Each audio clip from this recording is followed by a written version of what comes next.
આપણને શીખ આપે છે કે આપણે કઈ રીતના જીવન છે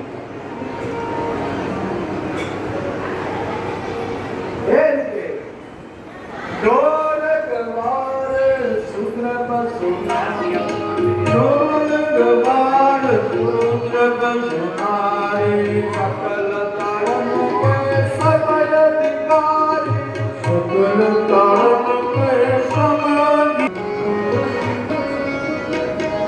કે રામેશ્વરની સ્થાપના કરે છે, એનું પૂજન કરે છે અને સેતુ બાંધવાની તૈયારી કરે છે. સેતુ બંધાય અને રામ સેના સાથે વનવાસમાં પ્રવેશ કરે.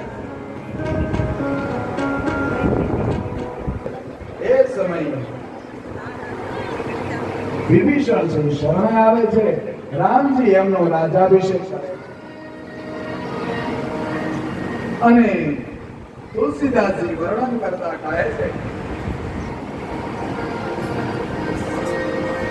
કે યુદ્ધની શરૂઆત થાય છે. રાવણના એક યોદ્ધાઓ છે એ રામ શરણ થઈ જાય છે. એમનો પુત્ર ઇન્દ્રજીત, કુંભકર્ણ ઇત્યાદિ બધાને મારે છે, વધ કરે છે અને અંતે રામ અને રાવણનું યુદ્ધ થાય. રામ અને રાવણના યુદ્ધની અંદર રાવણ છે એ વિભીષણના કહેવાના મત મુજબ કે રાવણના કુંભમાં નાભીમાં અમૃત છે. એ અમૃત નાભીની અંદર બાણ મારશો તો તુરંત રાવણનો વધ થઈ જશે.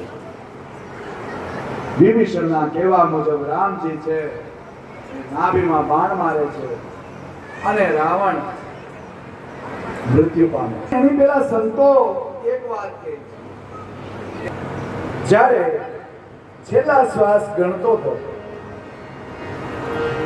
ત્યારે ભગવાનને કહે છે, રામજીને કહે છે પ્રભુ. રામ કે શું છે કે પ્રભુ હું જીત્યો કે તમે જીત્યા? રાવણ કે તું ખરો માણસ છે, અત્યારે તું ક્ષણિક જીવન તારી પાસે છે, હમણાં તું ભરણ ને શરણ થઈ જવાનો છે ને આજે તું મને પૂછે છે કે કોણ જીત્યું? સીધી વાત છે, રાવણ તું હાર્યો અને હું જીત્યો છું. રાવણ કે નહીં મહારાજ, હું જીત્યો છું. હા, કઈ રીતે? ત્યારે રાવણ કહે કે હું જ્યાં સુધી જીવતો છું ને ત્યાં સુધી તમે લંકાની અંદર પ્રવેશ નથી કરી શક્યા. હું જ્યાં સુધી જીવતો હતો ત્યાં સુધી તમે લંકામાં પ્રવેશ કરી શક્યા. રામજી કે સાચી વાત છે ભાઈ, તારા લંકાની અંદર પ્રવેશ તો નથી કર્યો, બરાબર, અને હવે આવી શક્યા, પણ તમે છો સક્ષમ છો અને તમે ભાળો એમ. હવે હું ગતિને રોકી લ્યો. રામજી હસે છે, ભાઈ તું જીત્યો. રામ, કારણ કે જેનો રામથી પદ થયો છે તે બધા ભગવાનના શરણને પ્રાપ્ત થયા. જય રામ. સીતાજીની અગ્નિ પરીક્ષા કરે છે. જય રામ. પરીક્ષા કેવળ અગ્નિની અંદર મૂળ સીતાજી દુઃખમાં બેઠા હતા તે પુનઃ પ્રાપ્ત થાય છે. બાપા જય રામ. કુબેરનું પુષ્પક વિમાન. જય રામ બાપુ. લક્ષ્મણ, જાનકી, હનુમાનજી ઇત્યાદિ સર્વ બધા દેશી અને પ્રથમ શિવને જય રામ. જય રામ. કેવટને પેલા દર્શન આપે છે. કેવટને પણ સાથે લઈ અને બધાને લઈ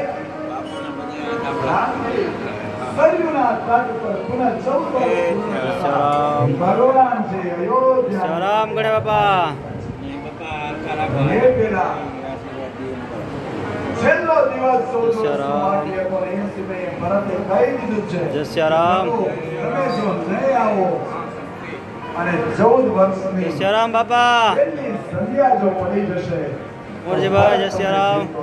અગ્નિ સ્નાન કરી રામજીને જય રામ બાપુ. કહે છે ભાઈ તું જા ભરતને અવગત કર કે રામજી થોડા સમયની અંદર ભરત પ્રતીક્ષા કરે છે અને એ જ સમયે રામ લક્ષ્મણ જાનકી પ્રથમ સરયુના તીર પર પહોંચે છે. સરયુને વંદન કરે છે. રામ